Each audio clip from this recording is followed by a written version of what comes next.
तो बच्चों आज हम देखने वाले हैं आईवीएफ तकनीक पर टिप्पणी देखने वाले हैं। एक छोटा सा टॉपिक है जो कि आपके क्लास 12th बायोलॉजी के जनन स्वास्थ्य वाले चैप्टर से लिया गया है। छोटा सा टॉपिक है जिसमें आईवीएफ जो होता है इसका फुल फॉर्म होता है इन विट्रो फर्टिलाइजेशन, यानी कि इसे हिंदी में बोलते हैं अंतःपात्र निषेचन। और इसका एक दूसरा नाम भी दिया गया है टेस्ट ट्यूब बेबी। तो आपसे टेस्ट ट्यूब बेबी पूछे या फिर आईवीएफ पर टिप्पणी पूछे या फिर अंतःपात्र निषेचन पर टिप्पणी पूछे तो आपको यही टॉपिक लिखना है।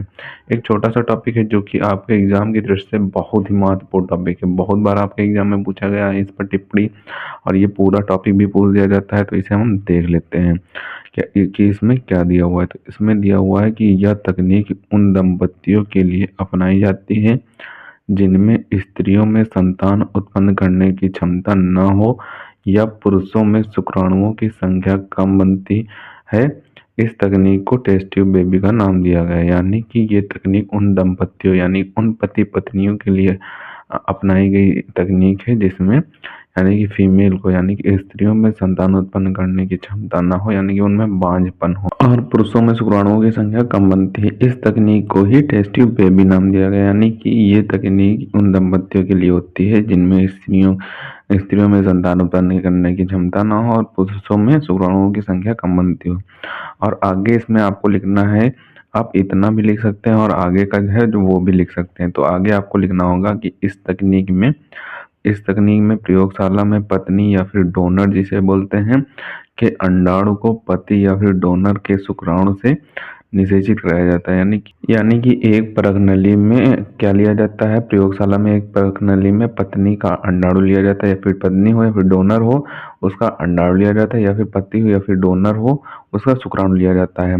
उनको फर्टिलाइज कराया जाता है यानी कि निषेचित कराया जाता है एक परगनली में।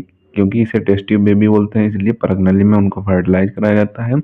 इसके बाद 8 कोष की जाइगोट को फैलोपियन ट्यूब में भेज दिया जाता है, यानी कि जो 8 कोष की जाइगोट होता है उसकी फैलोपियन ट्यूब में भेज दिया जाता है, अथवा 32 कोष की भ्रूण को यूट्रेरस में भेज दिया जाता है, यानी कि 32 कोष की जो भ्रूण बनता है उसे यूट्रेरस में भेज दिया जाता है, जिसे इंट्रा यूट्रेरस ट्रांसफर यानी कि आईयूटी बोलते हैं, और गर्भ अवधि पूर्ण होने पर सामान्य रूप से शिशु को जन्म दिया जाता है, यानी कि गर्भावस्था पूर्ण होने पर सामान्य रूप से जैसे डिलीवरी होती है उसी तरीके से शिशु को जन्म दिया जाता है। यानी कि प्रयोगशाला में क्या किया जाता है, एक प्रणाली ली जाती है, उसमें पत्नी या फिर डोनर का अंडाणु लिया जाता है, पति या फिर डोनर का शुक्राणु लिया जाता है, इनको फर्टिलाइज कराया जाता है और इसे इंसेक्ट किया जाता है, या उसके अंदर फीमेल के अंदर इसे इंसेक्ट किया जाता है, एक सिरिंज के माध्यम से डाला जाता है,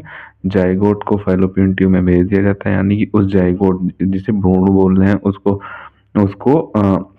जिसे 32 कोष की भ्रूण बोले या फिर 8 कोष की जाइगोट बोले तो उसे फैलोपियन ट्यूब में भेजा जाता है या फिर यूटेरस में भेजा जाता है, जिसे इंट्रा यूटेरस ट्रांसफर बोलते हैं, यानी कि इस प्रक्रिया को इंट्रा यूटेराइन ट्रांसफर बोलते हैं। यहाँ पे यूटेराइन लिखा हुआ है, यूटेराइन ट्रांसफर बोलते हैं, यानी कि आईयूटी बोलते हैं। और गर्भ अवधि पूर्ण होने पर सामान्य रूप से जैसे बच्चा जन्म लेता है उस तरीके से ही बच्चा जन्म ले लेगा। तो ये एक तकनीक होती है आईवीएफ तकनीक, जिसे इन विट्रो फर्टिलाइजेशन बोलते हैं। इंपॉर्टेंट टॉपिक है, मोस्ट इंपॉर्टेंट टॉपिक है, आपके एग्जाम में बहुत बार पूछा जा सकता है। इसका सचित्र वर्णन भी पूछ दिया जाएगा अगर आपके एग्जाम में ये 5 नंबर में पूछा गया। तो सचित्र वर्णन पूछा जाए तो आप इसे बुक से तैयार कर सकते हैं, तो उसमें भी दिया हुआ है, सचित्र वर्णन दिया हुआ है इसका।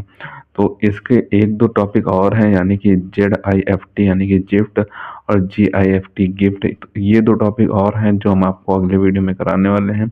वो भी मोस्ट इंपॉर्टेंट टॉपिक है, आपके एग्जाम में बहुत बार पूछे जा चुके हैं। इन पर सब पर टिप्पणी पूछी जाती है। टिप्पणी डेफिनेटली 2 से 3 नंबर में टिप्पणी या 3 नंबर का क्वेश्चन पूछा जाए या फिर 2 नंबर की टिप्पणी पूछी जाए, ये जरूर आते हैं।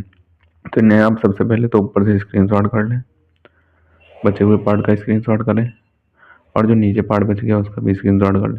तो इसे आपको अच्छे तरीके से तैयार कर लेना है। इंपॉर्टेंट टॉपिक है, आपके एग्जाम में पूछा जा सकता है और कई बार पूछा भी गया है, तो इसे आप अच्छे तरीके से तैयार कर लें। मिलते हैं किसी नए वीडियो में नए टॉपिक के साथ, तब तक के लिए धन्यवाद। और अगर अभी तक आपने हमारे इस चैनल को सब्सक्राइब नहीं किया है तो सब्सक्राइब जरूर कर लें, क्योंकि हम इसी तरीके से इंपॉर्टेंट टॉपिक पर वीडियो डालते रहते हैं।